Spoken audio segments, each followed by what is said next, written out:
the rules are clear. I have made it very clear in the Zoom meeting. So yeah, the floor is yours. 5 minutes, please.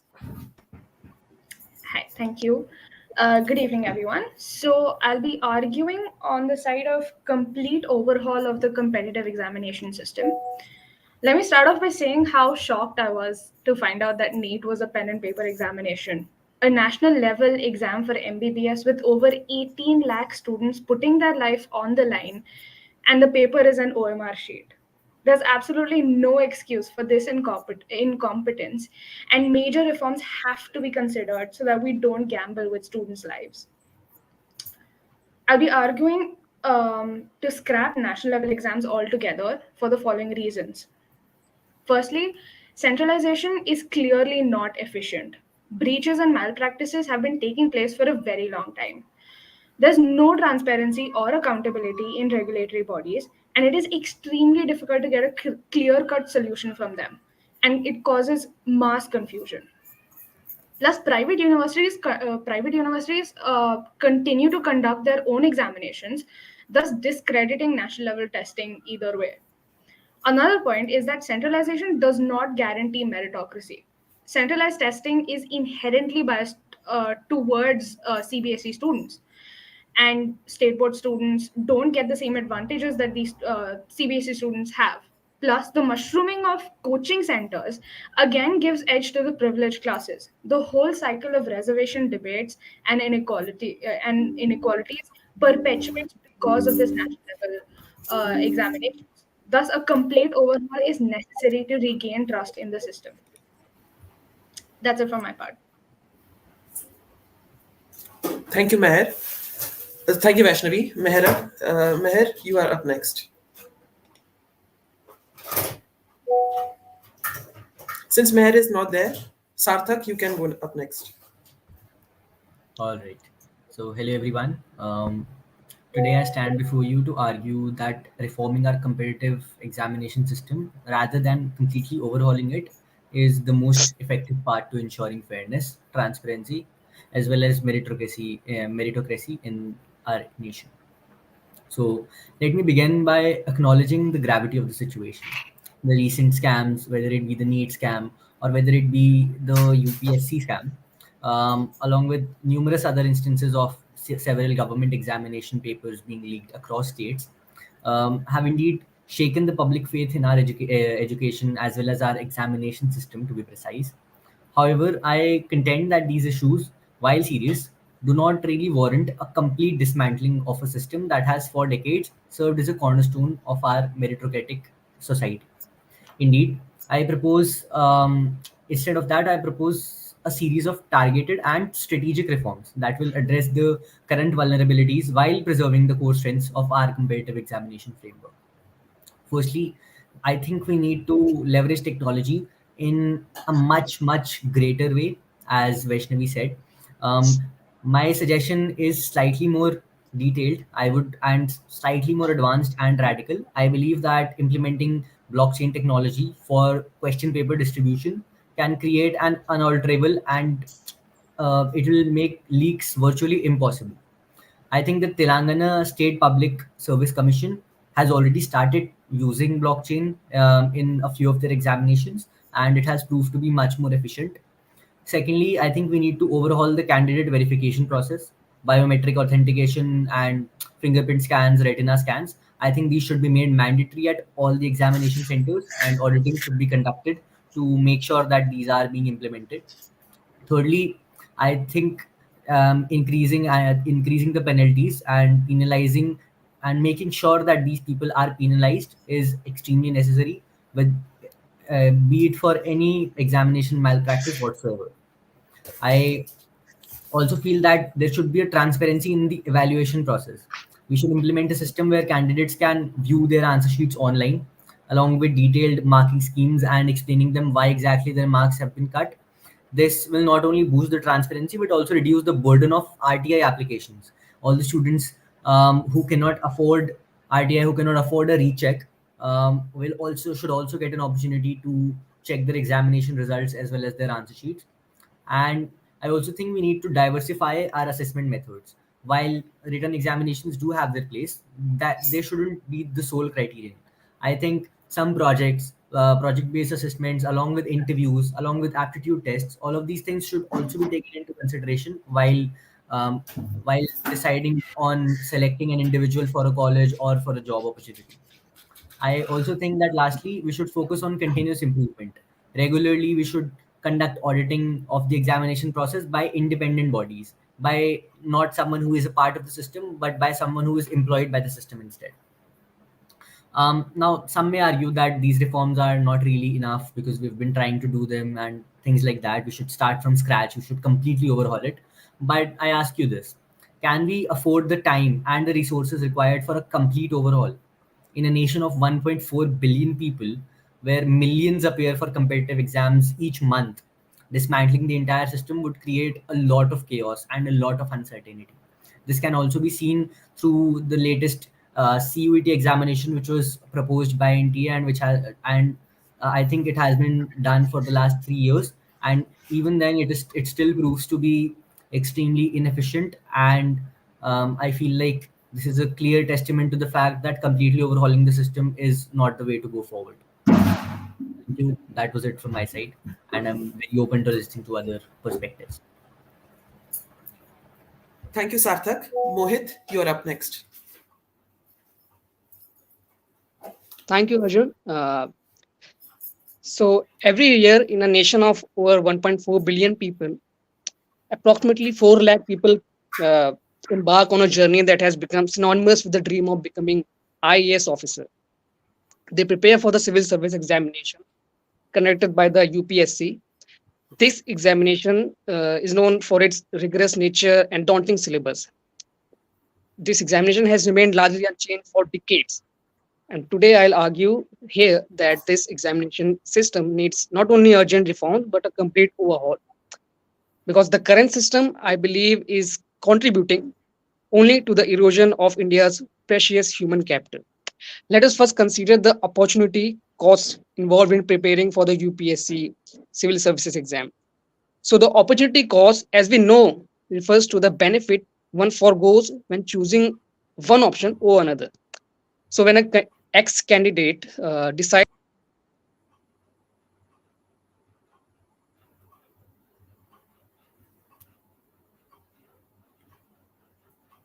Mohit, I think your screen is lagging. We can't hear you. I think there's some internet problem. Can you hear me now? Yeah, you are Uh, audible now. all right, I'll start from from where I stopped. Okay, okay.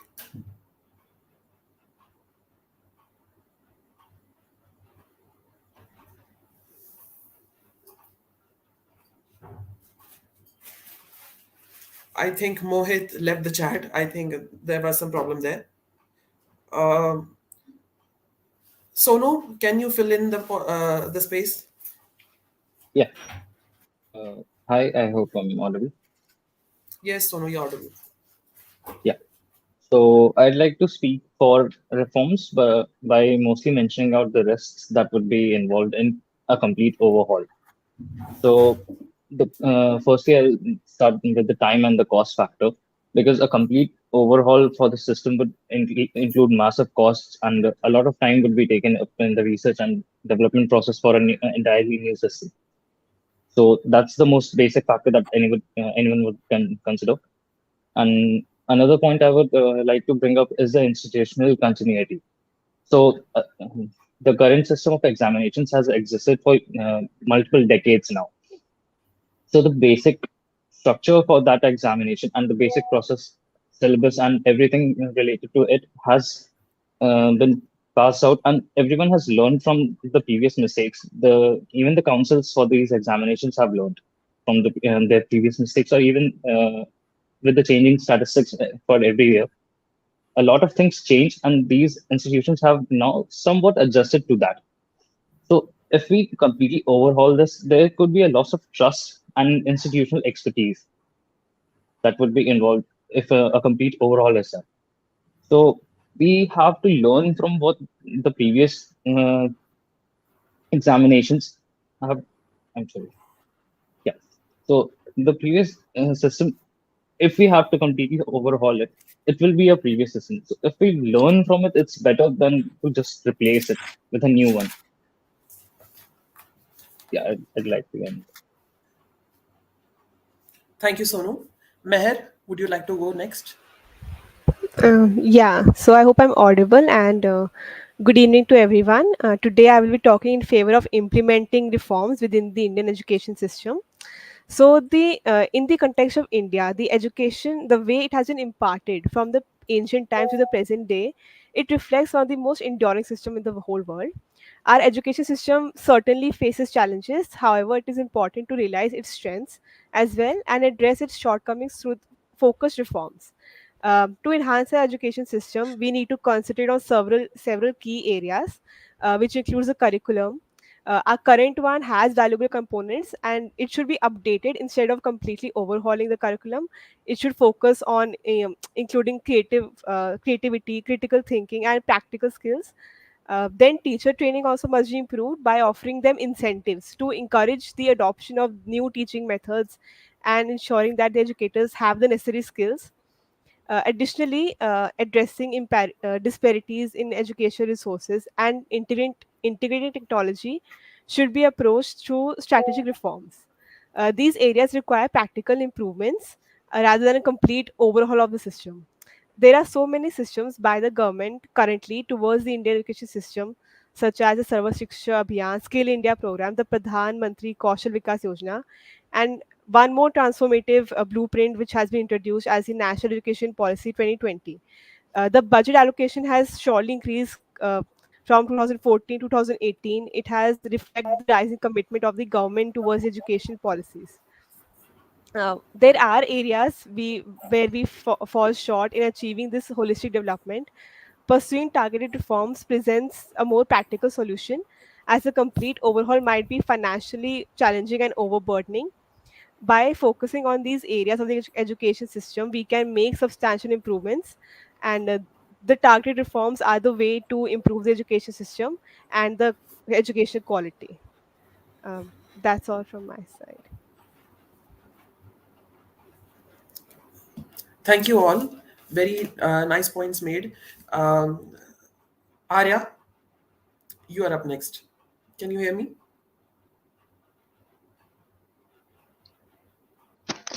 Hello, am I audible?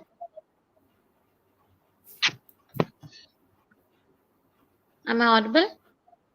Yes, Arya, you are audible. Yeah.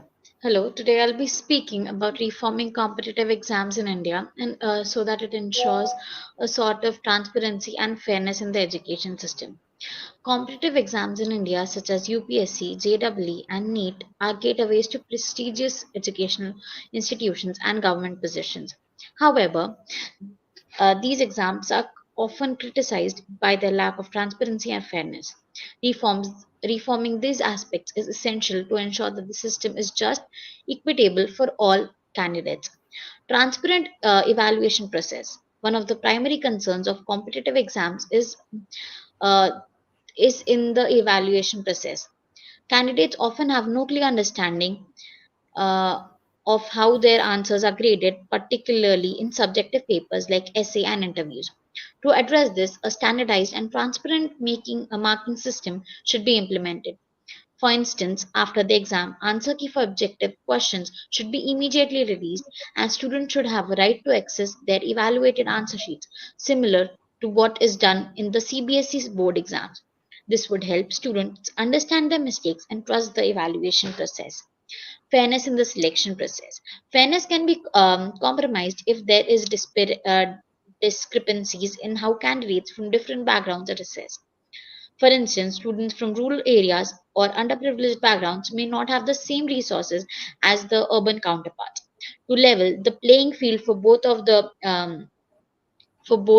communities, there should be provisions for normalization where scores are adjustable and based on the difficulty from in the exams across the country and different sections of the society. Additionally, introducing multiple regional languages for these exams can ensure that the candidates are not unfairly disadvantaged due to language barriers.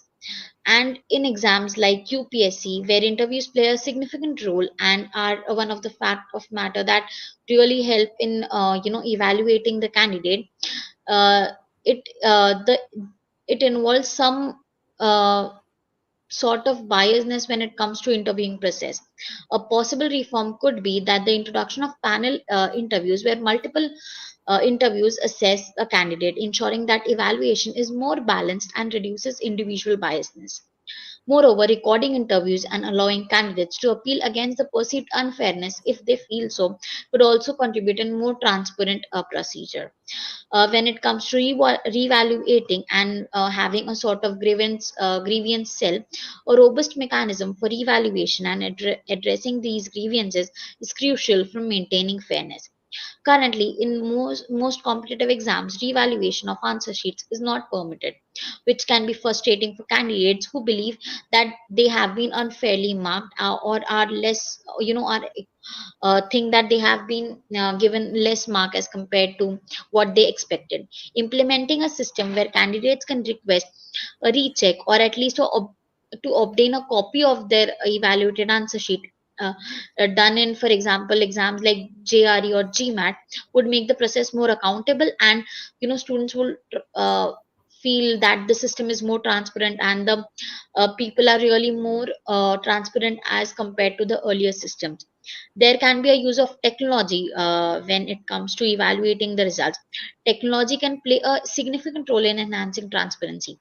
For instance, the use of AI to monitor exam centers can reduce instances of cheating, while blockchain technology can ensure that once an answer sheet is submitted, it cannot be tampered with. Furthermore, automatic digital evaluation system for objective questions can eliminate human error and biases. In conclusion, when I say that transparency and fairness in India is not just a total reforming process, but there needs to be a defined system to cope up with the injustice that is being done to the students.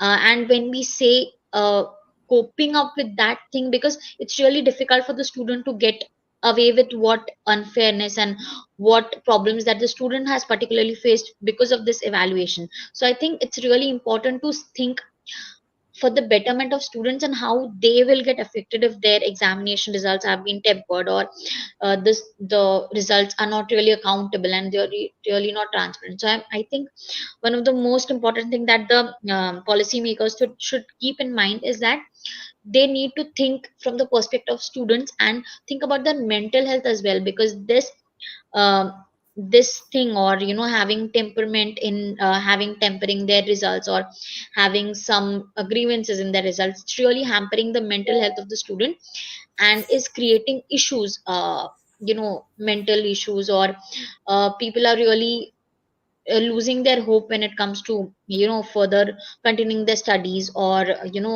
giving an exam again. So it's really important to keep that in mind when it comes to making policies in uh, context to the evaluation system in India. Thank you. Thank you, Arya. I can see Mohit is here. So, Mohit, you could complete your speech last time, so you can do it now. And after that, after this, we will have a small discussion among this present slot, and then we will move on. So can I start from the beginning or where I left? You can start from the beginning because we couldn't hear most of your speech then. Yeah. All right. So every year, around more than 4 lakh students embark on a journey that has become synonymous with the dream of becoming an IAS officer. They prepare for the civil services examination conducted by the UPSC. This examination, known for its rigorous nature and daunting syllabus, has remained largely unchanged for decades. So today I argue here that this examination system not only needs urgent reforms but a complete overhaul. The current system, I believe, is contributing only to the erosion of India's precious human capital.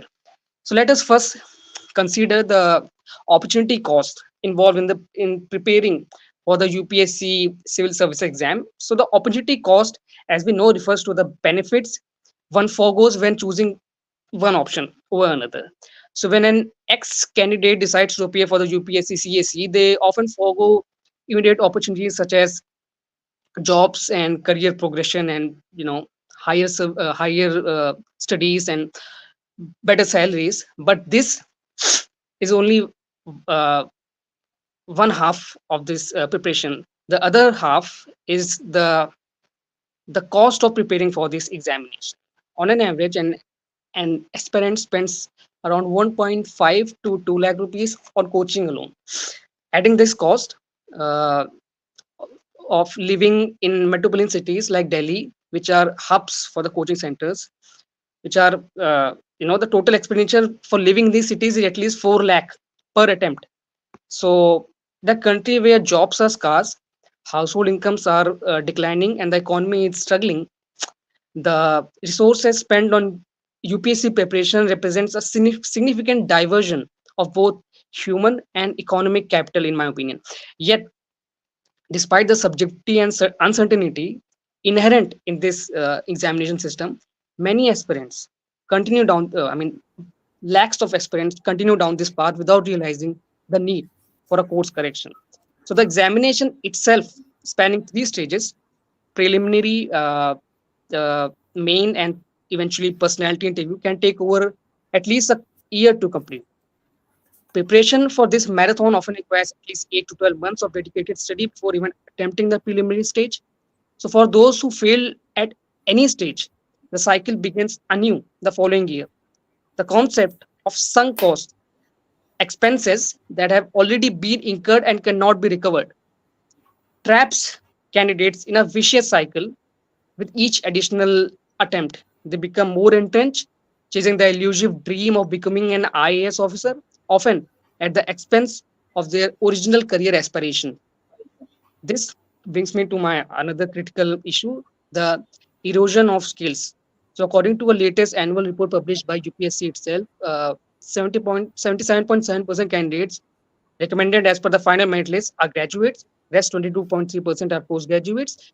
Many of these aspirants, particularly those from science, engineering, and medical background, shift to humanities, so humanities subjects like geography or political science, believing these to be easier to master and score well in. However, this cross domain shift often results in the underutilization of their specialized knowledge and skills. Worse, the long drawn out process of preparing for the examination can erode the domain specific abilities they acquire during years of their formal education. The problem is exacerbated by the examination structures, which is inherently biased towards a generalist approach. In a country with a youthful demographic profile, a burgeoning middle class, and an explosion of aspirations, the lack of good paying job opportunities mean that the number of candidates appearing for the UPSC CAC examination remain disproportionately high compared to the vacancies available. The average selection rate, you'll be surprised to know, is mere 0.28%, with a rejection obviously rate of 99.72%. So also, among those who qualify, only about 25%, one fourth, get their preferred service allocation, forcing many to reappear for the examination to improve their ranks. So even for those who make it, the system often leaves them disillusioned, raising concerns about how motivated they will be and they eventually get their preferred roles. So, in conclusion, the UPSC Civil Services examination in its current form is not just an examination, it is a system that needs a complete overhaul. The opportunity cost, the erosion of specialized skills, and the inefficiencies inherent in the system are all reason for a comprehensive reform.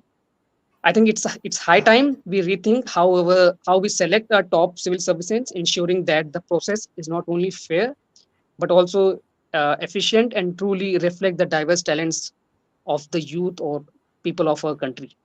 Thank you. Thank you, Mohit. All the participants who spoke up until now have made great points.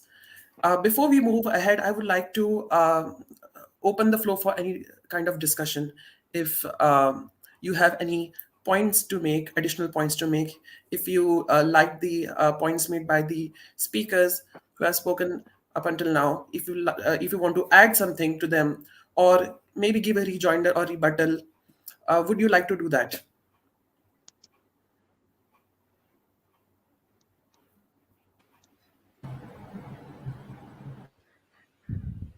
I just want to add a point to Yes, Meher, thank what you. you said. Yes, it was rightly mentioned that UPSC system has a lot of competition. The education competitive system the has to improve, but the system is not the solely reason, like solely thing to blame. The ones who are the UPSC aspirants, have not explored any other career paths. They are giving UPSC because of, some are giving because of parental pressure, because they are media influence, because of the hype of it. We have less employment opportunities. That's why many people are giving UPSC exams. So the system obviously needs to improve, but the fact that people have not explored any other opportunities is also another factor that has led to the the burden of UPSC exams and the competition that is there. So yeah, I think I it would is. like to agree. It should be treated as any other career path because essentially it is that, and if it isn't, then we as a society need to move towards that. We should not try and make the people who clear UPSC as some sorts of demigods, or we should not try to hype them because essentially it is just a career path. And in any other nation in the world which is developed enough, bureaucrats are bureaucrats are essentially servants of the public, and they should not be treated anything they should not be treated with anything else. And I think once we start doing that as a society, the number of applicants for UPSC would naturally decrease, and I think the system would become much more efficient. Thank you, Meher and Sarthak. Moving ahead, Ayushi, would you like to go ahead and make your points? So I am Ayushi Dhaka, and today I stand before you to advocate for the reform of competitive examination system rather than calling for its complete overhaul. While it's true that our current educational framework has its own flaw, I firmly believe that dismantling the entire system is not the solution. Instead, we should focus on targeted reforms that enhance fairness, transparency, and meritocracy within the existing structure. Firstly, let's acknowledge the importance of competitive examination in our education system. These exams serve as a crucial gateway for students to enter prestigious institutions and secure jobs in various sectors. They provide a level playing field, allowing students from diverse backgrounds to compete based on their knowledge and skills. However, we must recognize that the system has challenges, issues such as syllabus overload, lack of transparency, uh, and unequal access to resources are prevalent. But rather than scrapping the entire system, we should aim to address these issues head on. One key arena for the reform is the syllabus and examination pattern. Many students feel overwhelmed by the vast syllabus, leading to rote learning rather than a deep understanding of concepts. Streamlining the syllabus and focusing on core competencies can encourage thinking and creativity among students. Furthermore, transparency in the examination system processes promote numerous cases of disparity as evolution erode trust in the system. Implementing standardized evolution criteria and open feedback mechanism can greatly enhance transparency. Lastly, ensuring the equal access to resources for all students is crucial. Many students from rural and underprivileged backgrounds face significant barriers by providing targeted support such as scholarship and coaching programs. We can level the field. Now, let's consider the consequences of complete dismantling of the current system. We have witnessed the fallout from previous attempts at overhauling education framework. When we abruptly change system, we risk creating chaos and uncertainty. Students who have invested years of hard work in preparing for competitive exams would be left in limbo, unsure of their future. A gradual approach to reform allows us to build upon the strength of the existing system while addressing weakness. Thank you. Thank you, Ayushi. Nikita, I can see you are here now. Would you like to go ahead? Am I clearly visible and audible? Please do let me know. Yes, Nikita, you are.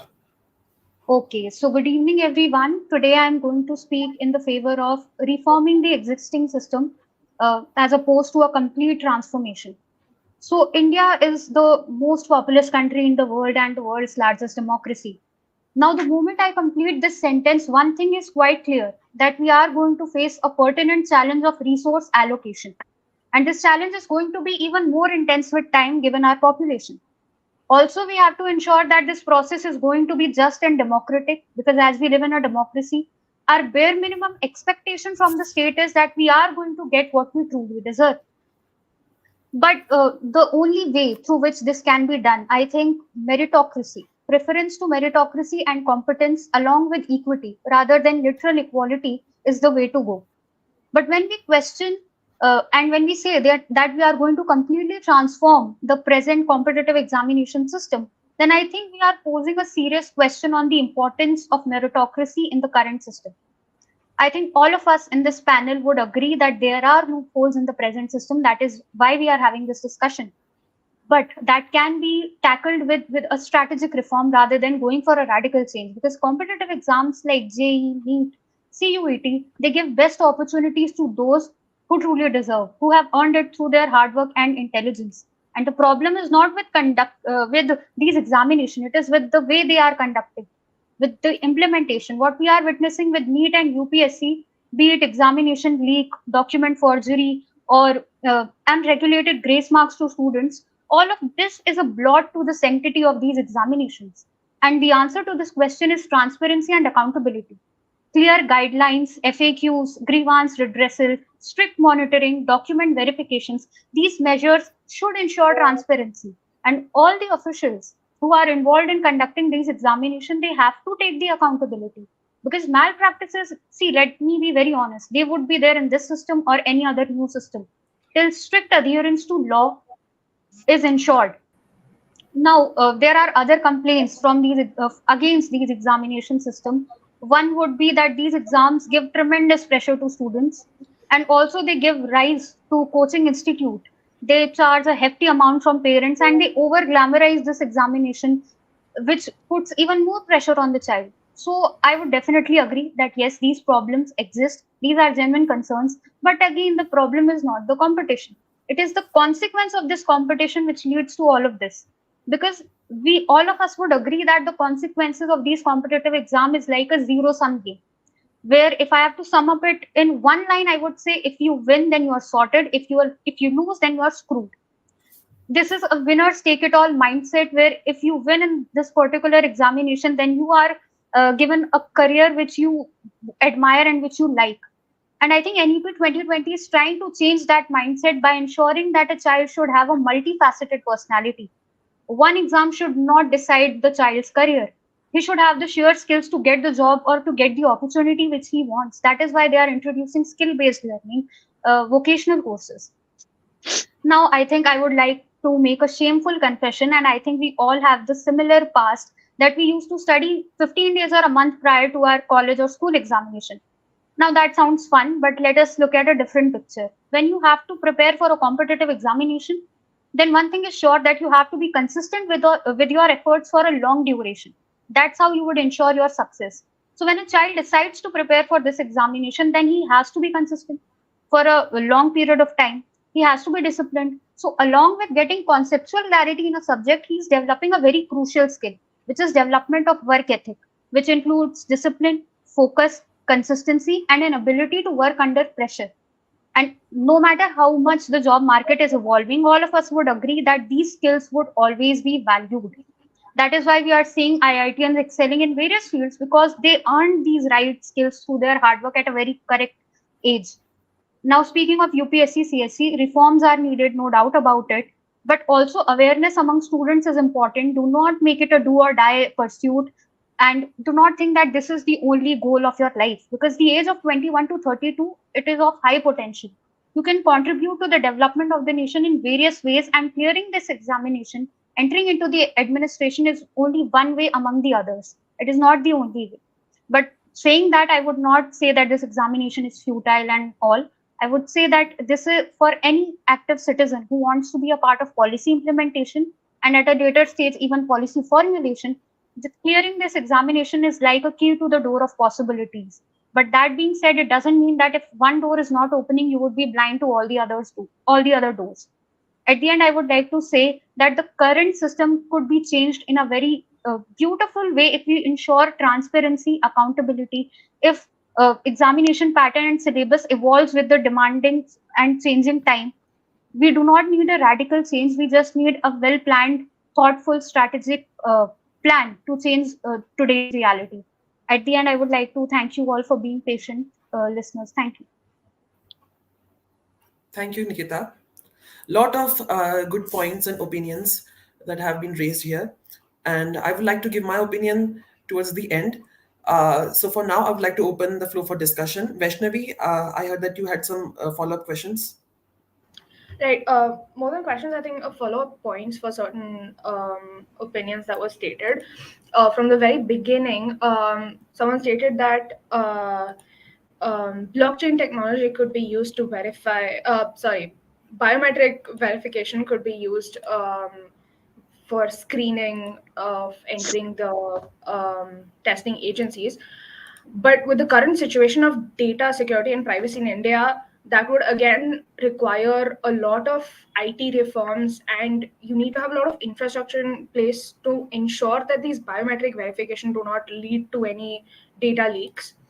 Secondly, a couple of points were raised about how a complete overhaul would be a fiscal burden and would are not really necessary. I think I would like to say that just because the system seems to be working doesn't mean that we can't think of a new system that is more efficient and beneficial to everyone. We shouldn't be okay with the current system because it has caused so much, especially because it has caused so much confusion for students. Um, and yeah, someone said critical thinking, the testing pattern should be based on critical thinking and not rote learning. Again, that requires a lot of fiscal burden because you have to skill the teachers first, and then for all 12 years of education, and then only can you have a national examination that tests critical thinking and not rote learning. So yeah, that's all I had to say. Thank you. Any additional points? I have a question. I think those who are in the favor of complete overhaul of the current system, it would be better if they would share a plan of action. What do they think that what should be truly implemented, given the situation of India, the demography of India? What do they think should be the replacement of the present system? I think that plan of action would be a better way and a better approach to make your point. So, if anyone would like to share what their thoughts are, then I would be highly uh, I would be highly I should I mean I would be glad. Thanks, Nikita. Anyone who would like to respond to that? And guys, you are free to talk in Hindi also because we want free discussion, free exchange of thoughts as much as possible. So आप अपने भाषा में भी समझा सकते हैं. So I definitely don't have a comprehensive plan of action for that, but I think a centralized system. Someone stated that against someone made a point against the overhaul of the current system, saying that CUET was introduced and it has caused so much confusion. Again, CUET is a centralized system, so education comes under concurrent list, right? I definitely think that there should be more state participation, individual states participation in this process, because again, CBSE versus state board students, right? So yeah, I think states should decide what the parameters of their entrances for their universities should be.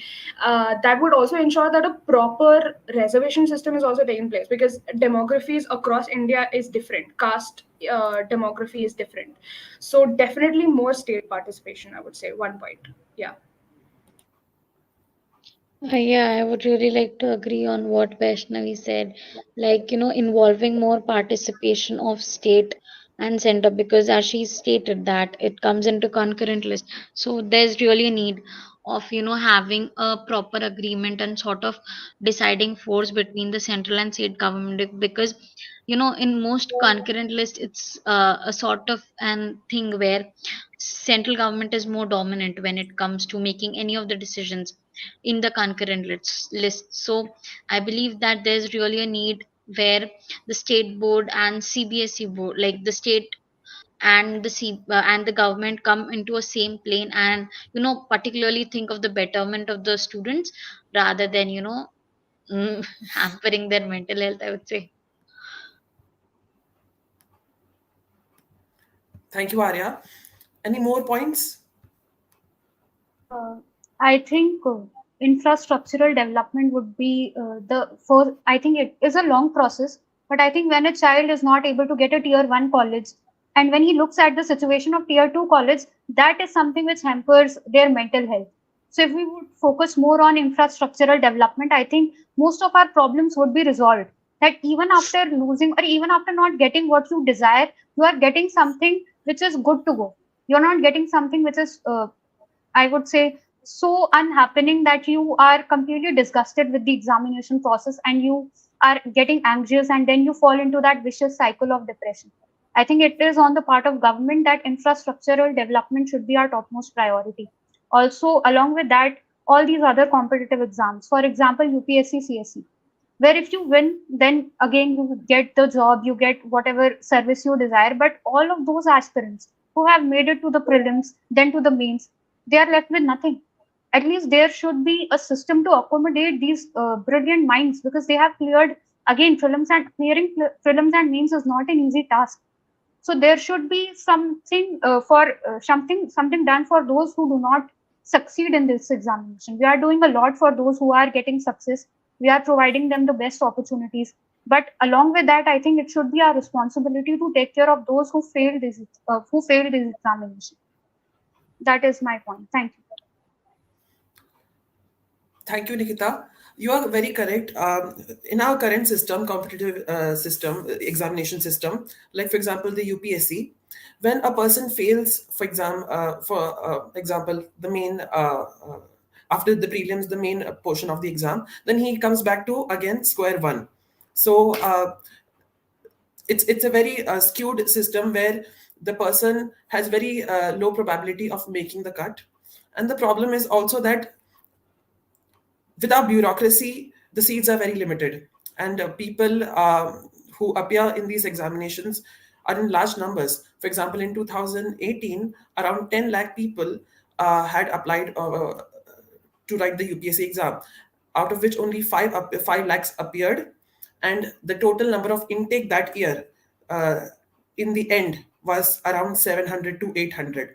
So you can see the system is skewed against majority of people, majority of the applicants, which is also because of, like for example, point made by a previous speaker, I think it was Sarthak, who said that it's the obsession with sarkari job, that we need a sarkari job, we need to be in a sarkari office, in a government office, because that's only the measure of success nowadays. So that's a very unfortunate thing.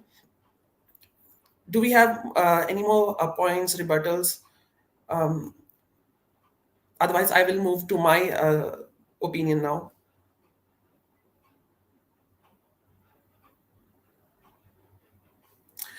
It seems there are no more points to be made further, but great discussion. I really enjoyed today's discussion because it's a very pertinent issue that we are facing in this climate because of the Pooja Khedkar case recently and the kind of abuse. I mean, you have to be on a different kind of evil level to do something like that because she scammed the whole system, Pooja Khedkar. She not only scammed UPSC but also NEET, where she used her wrong reservation status. She lied in her form that she was an OBSE when in fact she was not, and that her parents had separated and she was a part of I think the non-creamy layer, the creamy layer, I think, which and she also lied in the NEET application where she mentioned herself to be part of a nomadic tribe. Now you need to understand the nomadic tribe is like the most marginalized community of our country, and she used their opportunity to get ahead, and she scammed two big examinations like the NEET and UPSC. And also, she also lied about her disability. She was not fully blind. She was not even partially blind. I think the disability, you have to be minimum 40% disabled to avail that quota. But she somehow did, because the whole system was on her side, because her parents are very influential rich people. So you can see, if you have money, if you have muscle power, then you can do all of this. Another pertinent point that I would like to make that reflects our broken window economic theory is that in the competitive exams have now given rise to a whole new industry of coaching. As you know that for NEET, UPSC, CVT, thousands of coaching centers have sprawled across the country, who guarantee selection, who guarantee placement.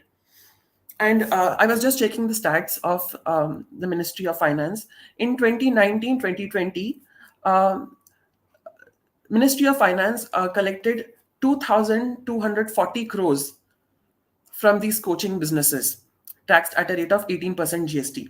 In 5 years, it increased by a percentage of 150, up to 5,517 crores. And it is estimated that by 2029, it will go up to 15,000 crores. So you can see it's a whole new money making business. As I said, for UPSC, CUET, UGC NET. So this actually reminds me of a very important economic theory, which is called the broken window economic theory, which was first spoken by a French economist, if I'm not wrong, Frederic Bastiat. He had given this example. He had tried to explain this concept with an example where a person, for example, a shop owner breaks the glass of his shop. So he calls the carpenter to fix it. Now the carpenter, after fixing it, the money that he has got goes to a bakery where he pays for bread. And the baker also gains profit. So this is not a virtuous cycle. This is a vicious cycle where the opportunity cost is lost. Now, if you analogize that to our education system now, you will see that our education system is also going through the same broken window economics theory, where the education system is broken. Our schools are not doing well. They are not able to inculcate skills and knowledge, subject matter expertise to our children. So that opportunity cost is lost. Now, when they go out to these colleges to apply for these colleges and universities through these competitive exams, there are these coaching business, this coaching business that is sprawled. They try to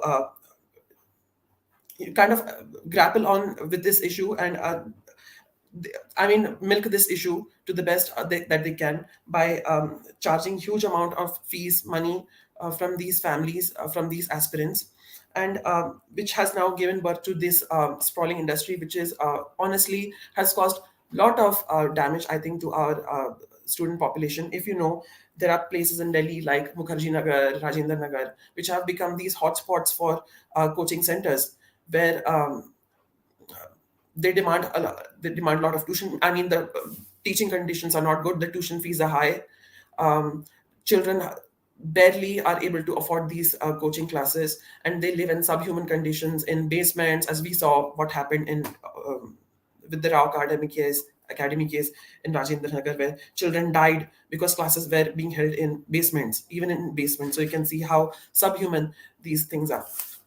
Now, one thing, how the Chinese handled this was in 2021, Xi Jinping decided to ban all coaching centers, these coaching businesses, and he actually attributed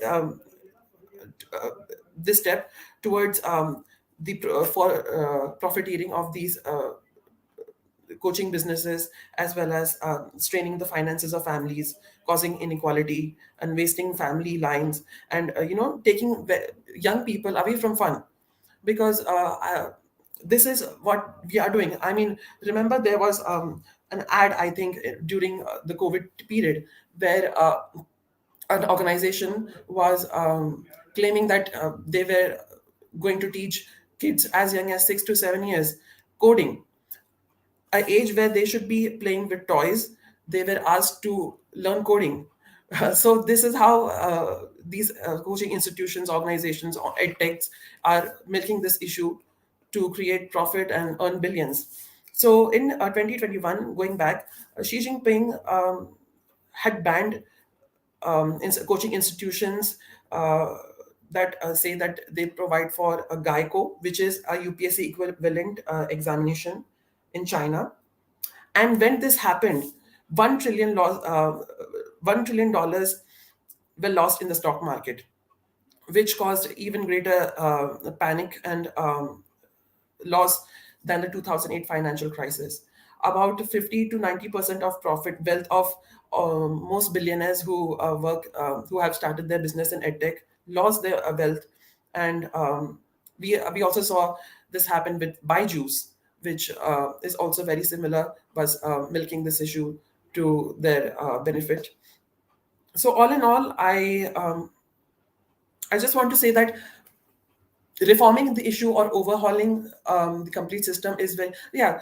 One more important point that I just came into my mind, I don't know I should say this or not, but for those who raise the point of reforming the issue, reforming the system, I was reminded of a story which my previous employer had once told me. I was working with a very big journalist before coming here, and when I was working with her, she had once told me that one of a very prominent Congress politician.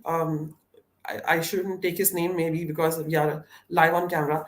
But when he was young and he was a young student of DU, and he went out, abroad to study, and probably to one of the Ivies. He had been an open communist during his student days, and I think someone has a question. After my monologue, he or she can ask that question. So he was a prominent communist in his student days, and when he went abroad, then he had actively campaigned against India during the Indo-China War. He had campaigned against India in the Indo-China War. He had campaigned openly for China. Um, and when he came back, somewhere around 60s, then he had cleared the UPSC exam. And after clearing the UPSC exam, our IB Intelligence Bureau forces had raised a red flag about him to the committee that this guy abroad was indulging in anti-India activities, where he was openly siding with the communists and the Chinese. Then it was the Prime Minister of that time, Pandit Jawaharlal Nehru, who intervened on his behalf and took him in. Setting aside, sidelining the red flag and the intervention of the security and the intelligent forces who were red flagging this person's candidacy. So you can see, even if you want to overhaul the complete system and bring a new system, then we are fighting against the same forces yet again, because they are still the powers, they are still at the powers that be, they are still at the top and are making decisions, they are the lawmakers. So if we want to overhaul the complete system, then still we will have to deal with the same issues and the same interest groups that are at play. So I think we have to look something in between.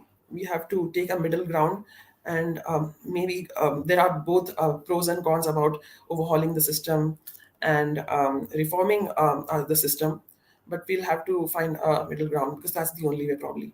So I can see Ruchika. Ruchika, are you here? You have a question, I think it seems.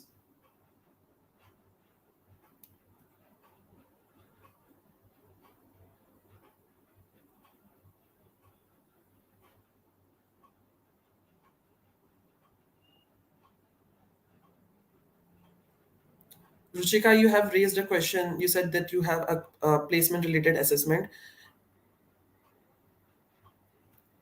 in the WhatsApp group, but you are not here maybe. Can you join and please ask your question or give your assessment? Till then, would you like to comment on anything that I said? Uh, I would like to raise a point when you discussed about banning of coaching institutes in China.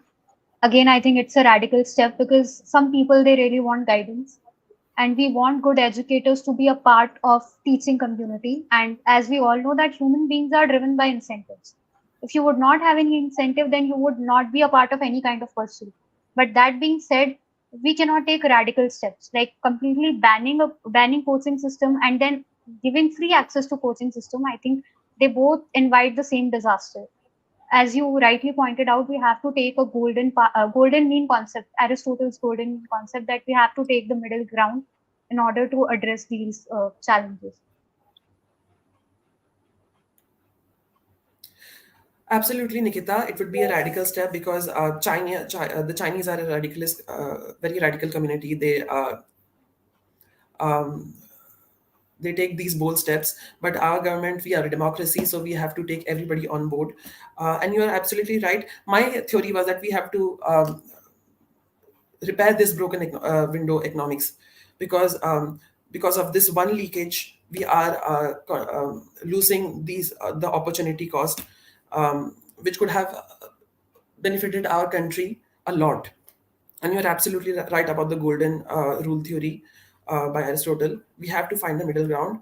And if any more questions are there. Uh, I don't you think that this broken window economics it comes from the implementation problem which we have at each stage. Officials are ready to get the paycheck, but they are not ready to do what they are supposed to do. And that is why we are facing these challenges. Even if we would implement those policies which we have, even if you don't come up with any other new policies, but if we implement those policies who are waiting in a long queue to get implemented in a just manner, I think many of our problems would not be there. So, what is your thought about this issue? You're absolutely true, Nikita. It's an implementation hurdle only. For example, I can find another analogy for this. Um, for example, our electricity. We are an energy surplus country. We have a lot of electricity. We have invested a lot of money into renewable energies, and yet we are a country that regularly suffers from electricity cuts, and we are not able to provide industries with 24 into 7 electricity supplies. Because why? Because our discoms have been bankrupted. The utility companies, they're not working their best, which is causing us to use generators, inverters, and burning fuel, which is in fact which is then contributing to rising pollution levels and then rising temperatures, which is causing us to buy more consumeristic things like ACs and uh, geysers. So like I said, the opportunity cost is lost. I'm just trying to explain it better. So I don't know how we can solve this. I mean, we can solve this by plugging in these leaks. We need to make sure that the skill issue, the knowledge dissemination is done properly in our schools, so that children don't have to go to coaching at the first place. Because nowadays, going to coaching institutions is like a natural progression for every aspiring candidate for UPSC or NEET. Staying at home and studying by yourself is not an option. It's not seen as a very viable option because the competition has increased so much. And like I said, the limited number of sources and seats, and so many applicants. So you're absolutely right. Since we don't have any other speakers who have any other points to raise, we are going towards the end of the discussion. I had a lovely discussion with you all. Great points were raised by all of you. And yeah, most of us are done. So, any other suggestion or recommendation that you would like to make?